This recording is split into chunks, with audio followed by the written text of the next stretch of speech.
just like we have for the zone valves, we have now where they're zone valves, we need to connect in our two thermostats to open and close each zone valve.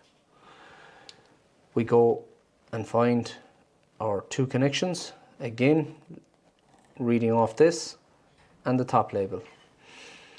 For zone 1 we're looking for 119.2 and COM, and zone 2 we're looking for 119.1 and COM.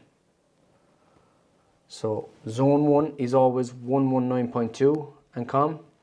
You think it's the other way around, but actually zone 1 is 119.2 and COM.